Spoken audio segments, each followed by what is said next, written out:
Ambassador Kethavar of the Hegemony watched through the observation deck as the human delegation approached their flagship. The massive dreadnought Eternal Dominion hung in space above Earth's moon, its weapons trained on the blue marble below. It should have been a moment of triumph, another species brought to heel, another world added to their empire. Instead, unease coiled in Kethavar's stomach like a parasitic worm. The human shuttle was small, almost laughably so compared to the kilometer-long warship surrounding it. No escorts, no weapons visible, just a simple transport carrying what should have been Earth's surrender delegation. Yet something about its steady, unhurried approach unsettled the seasoned diplomat. "They're not broadcasting surrender terms," reported Subcommander Zixtal from the communication station. "In fact, they're not broadcasting anything at all." Kethavar's mandibles clicked in annoyance. Every other species they'd encountered had bombarded them with pleas for mercy by now. The Thurians had offered tribute before the Hegemony ships even reached their outer planets. The Velnari had surrendered entire star systems just to avoid orbital bombardment. But humans, they'd remained silent for 3 days since the fleet's arrival. Perhaps they're simply processing the reality of their situation, Kethavar mused, though he didn't quite believe it himself. The intelligence reports had been concerning. Humans had been spacefaring for less than 2 centuries, yet they'd somehow spread across dozens of systems. Their technology was crude by Hegemony standards, but they'd shown a disturbing tendency to punch above their weight class. The shuttle docked without ceremony. Kethavar straightened his ceremonial robes and activated his universal translator. Time to accept another species' capitulation and add their resources to the Hegemony's vast machine. The airlock cycled open, and 3 humans stepped through. The first thing that struck Kethavar was their size. Intelligence had indicated humans were small, barely reaching the chest height of most Hegemony species. These 3, however, carried themselves with a presence that seemed to fill the docking bay.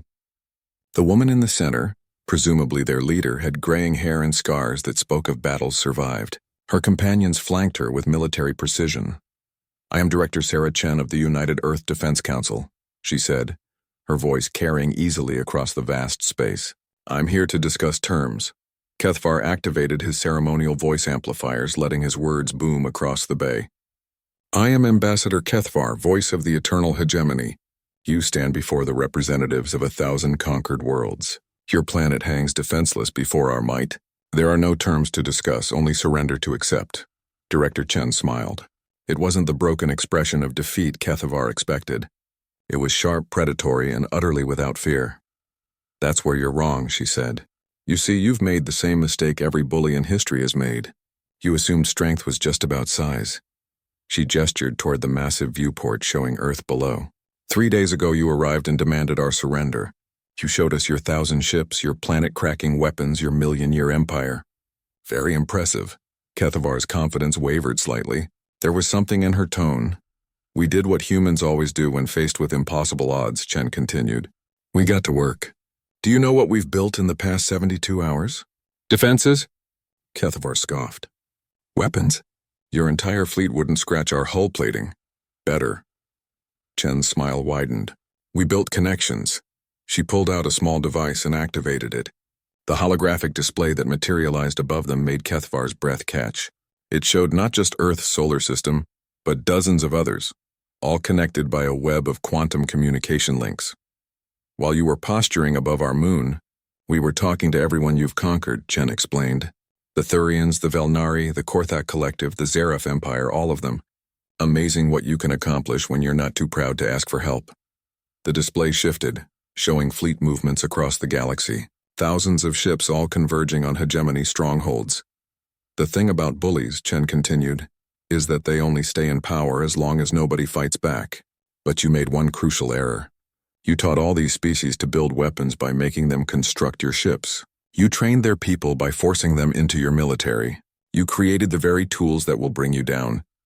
Kethavar's mandibles clicked frantically as he processed the implications. "Impossible.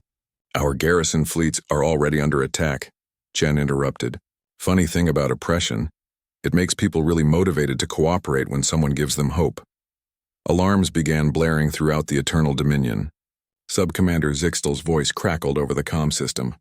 "Sir, we're receiving reports from across the sector. Simultaneous uprisings on 17 worlds. The garrison at Thuris Prime is under siege. The Velnari have seized control of the shipyards at— Enough! Kethavar roared, then turned back to Chen. You've doomed your species. We'll reduce Earth to molten slag. No, Chen said calmly, you won't. The lights in the docking bay flickered. Then they died. Emergency lighting cast everything in a hellish red glow, as the ship's main systems began failing one by one.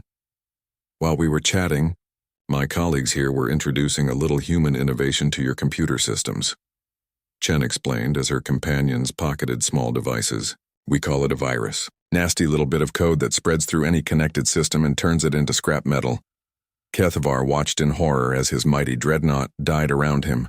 Across the viewport, other hegemony ships were going dark, their threatening forms becoming lifeless hulks drifting in space. Here's what's going to happen, Chen said, her voice cutting through the chaos. Your empire is finished. Every world you've conquered is rising up. And they're all using human tactics now. Cooperation, innovation, and the kind of stubborn refusal to give up that you mistook for weakness. She stepped closer to Kethavar, and despite being half his height, somehow seemed to tower over him. You wanted humanity to kneel. Instead, we stood up, and we helped everyone else do the same. The age of the hegemony is over. The age of cooperation has begun. As the lights failed completely and the great ship became nothing more than an expensive tomb, Kethavar realized the terrible truth. They hadn't conquered humanity. Humanity had conquered them, not through force but through something far more dangerous. Hope. In the darkness, Sarah Chen's voice carried one final message. Welcome to the galaxy, gentlemen. Population free.